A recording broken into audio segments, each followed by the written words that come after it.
La diaspora nigérienne à Harrisburg, aux États-Unis, accompagne l'élan de mobilisation pour faire face aux difficultés que rencontrent les sinistrés.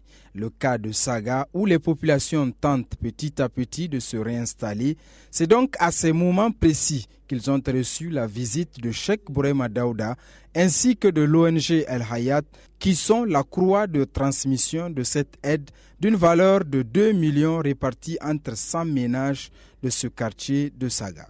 Ayant appris les inondations qui ont touché une bonne partie de la population nigérienne et les différents appels à l'aide lancés par les autorités et les organisations nationales, des compatriotes nigériens vivant dans la ville de Harrisburg aux États-Unis ont organisé une collecte de dons à la mosquée à Sabirine. Le montant de cette collecte s'est élevé à 2 059 000 francs CFA. Ils ont décidé d'envoyer cette somme à l'ONG Al Hayat.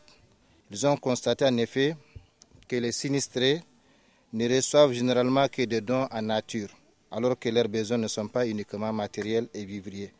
Ils espèrent ainsi que ce modeste geste fera non seulement école chez les autres compatriotes nigériens vivant ailleurs dans le monde, mais aussi chez tous les donateurs pour qu'ils prennent désormais en compte l'aspect financier dans leurs interventions. Le chef de quartier de Saga remercie les principaux donateurs et notifie que c'est l'une des premières visites chez eux depuis le sinistre.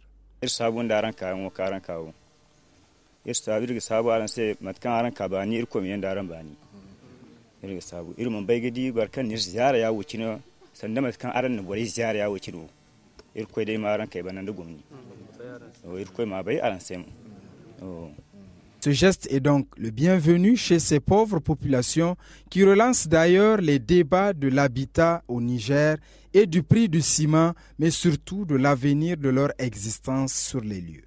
Voilà ma maison, elle est sinistrée à moitié, donc elle est endommagée à moitié. On n'a pas le choix, donc on est obligé de se réinstaller ici. On n'a nulle part où aller, donc il n'y a pas 36 000 solutions.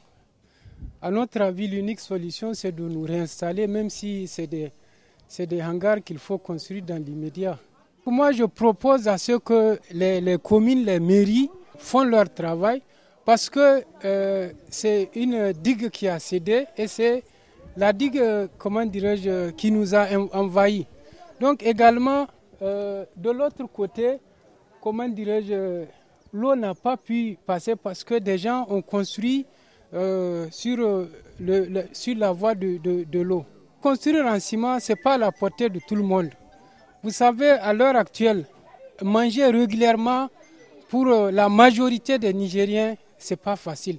Donc, construire en dur, ce n'est vraiment pas facile.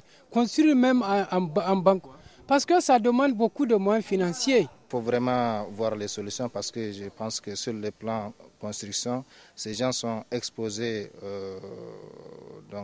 à l'eau et il faudra donc voir dans l'avenir comment les protéger de ces eaux-là ou prévoir en tout cas un changement de site parce que la vie n'a pas de prix.